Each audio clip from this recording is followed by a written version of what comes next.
Hello അസ്സലാമു അലൈക്കും. ഇന്ന് ഞാൻ വന്നിട്ടുള്ളത് ബ്രൗണി സീസലറുമായിട്ടാണ്.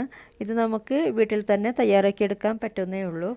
അപ്പോൾ ഞാനിതിന് ബ്രൗണിയുടെ റെസിപ്പി ഞാനിപ്പോൾ കാണിക്കുന്നില്ല. അത് ഞാൻ ഈ ഇടയ്ക്ക് അപ്ലോഡ് ചെയ്തിരുന്നു. അതിൻ്റെ ലിങ്ക് ഞാൻ ഡിസ്ക്രിപ്ഷൻ ബോക്സിൽ കൊടുത്തേക്കാം.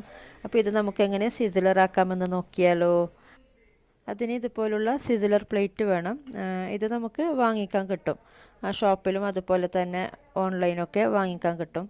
പിന്നെ ദോശക്കല്ല് വെച്ച്, ഇരുമ്പിൻ്റെ ദോശക്കല്ലില്ല, അത് വെച്ചും ചെയ്ത് നോക്കാം കേട്ടോ. അപ്പോൾ ഇത് നമുക്ക് സിസിലറാക്കാൻ വേണ്ടി ഇതിൻ്റെ പ്ലേറ്റ് ഒന്ന് നന്നായിട്ട് ചൂടാക്കണം.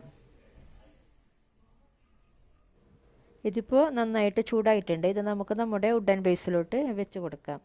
എന്നിട്ട് പെട്ടെന്ന് തന്നെ ഇതിൻ്റെ മുകളിലോട്ട് ഒരു പീസ് ബ്രൗണി വെച്ച് കൊടുക്കുക. ബ്രൗണിയൊക്കെ നേരത്തെ തന്നെ പീസാക്കി വെക്കണം കേട്ടോ പാകത്തിന്. പിന്നെ മുകളിലോട്ട് ഐസ്ക്രീം ഇട്ട് കൊടുക്കുക, ഒരു സ്കൂപ്പ്. പിന്നെ ചോക്ലേറ്റ് ഗനാഷ് ഫുള്ള് സ്പ്രെഡാക്കി കൊടുക്കുക. കുറച്ചിങ്ങനെ താഴോട്ടും കൂടി വീഴുന്ന വിധത്തിൽ വേണം അങ്ങനെ സ്പ്രെഡാക്കി കൊടുക്കാൻ. പിന്നെ കുറച്ച് കാഷ്യൂ ഇട്ട് കൊടുക്കുക, ക്രഷ് ചെയ്ത്. പിന്നെ ഈ ചോക്ലേറ്റ് ഗനാഷിൻ്റെ റെസിപ്പി കൂടി ഞാൻ ഡിസ്ക്രിപ്ഷൻ ബോക്സിൽ ഇട്ടേക്കാം കേട്ടോ. അതും കൂടി ഞാൻ മുമ്പ് ചെയ്ത റെസിപ്പി തന്നെയാണ് ഓൾറെഡി. എന്നിട്ട് പെട്ടെന്ന് തന്നെ നമുക്കിത് കഴിക്കാം. അപ്പോൾ എല്ലാവരും ട്രൈ ചെയ്ത് നോക്കൂ കേട്ടോ.